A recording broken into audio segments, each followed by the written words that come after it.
There is a particular kind of exhaustion that has nothing to do with how much sleep you got. It lives somewhere behind the eyes, a low, persistent weight that follows you into ordinary moments. You're washing dishes, or walking to your car, or sitting in a quiet room, and suddenly something pulls you backward. A memory, a conversation that ended badly, a version of yourself you can't quite stop mourning.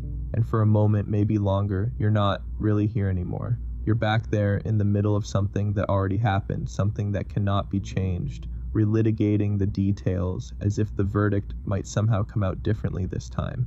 Most of us know this feeling, though few of us talk about it plainly. We carry our past the way some people carry old photographs, not because we intend to look at them constantly, but because we haven't quite figured out where to put them down. There is a reason the mind refuses to release certain things, and it isn't weakness.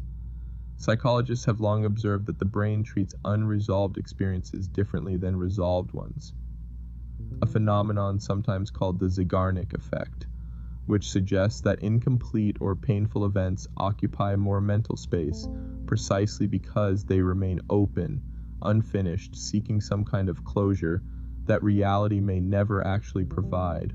The past, in this sense, isn't just a record of what happened. It becomes a problem the brain is still trying to solve.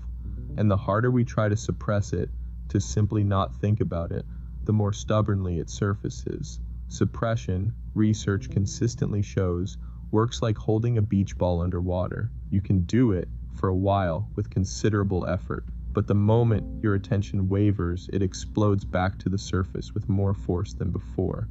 The mind doesn't forget what it hasn't processed, it just waits.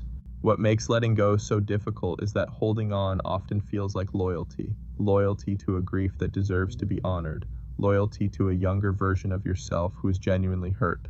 Loyalty to a story you've been telling for so long that it has become load-bearing, something the rest of your identity rests upon.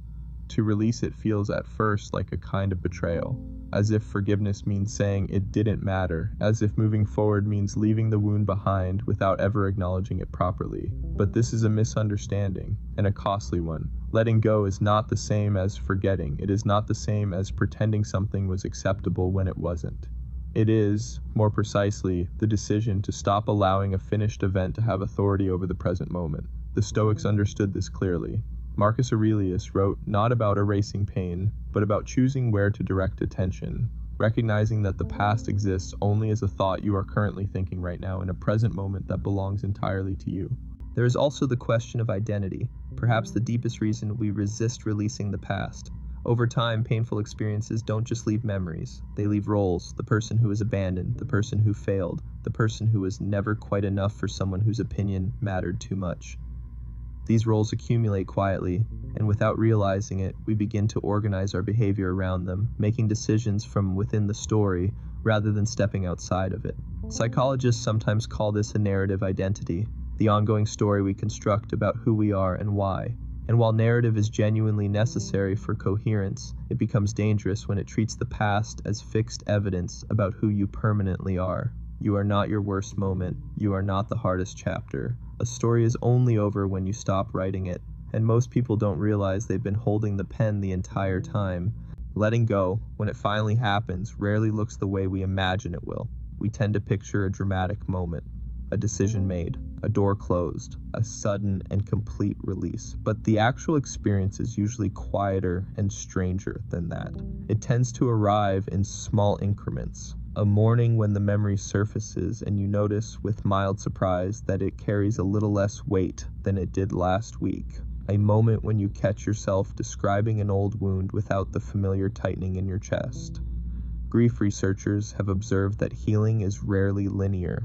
It moves in spirals, returning to the same territory again and again, but each time from a slightly different altitude. What changes is not the fact of what happened, but your relationship to it. The event stays fixed in the past, exactly where it always was. What shifts is the grip, and slowly, almost imperceptibly, you find that you are the one doing the holding, and that you also have the power to open your hands. There is a version of your life that exists on the other side of this. Not a perfect life, not a painless one, but one in which you are no longer spending so much of your present energy maintaining the weight of the past. and it is worth sitting with what that might feel like, not as an escape from difficulty, but as a reclamation of attention. Every moment you spend fully in the past is a moment borrowed from the only time that actually belongs to you, which is now. The philosopher Alan Watts once said that the only way to make sense of change is to plunge into it, move with it, and join the dance. The past is not a dance you can return to, it has already played its music. What remains is the question of what you do with the space that opens up when you finally, genuinely let it be finished, and turn with whatever quiet courage you can find toward everything that is still in motion.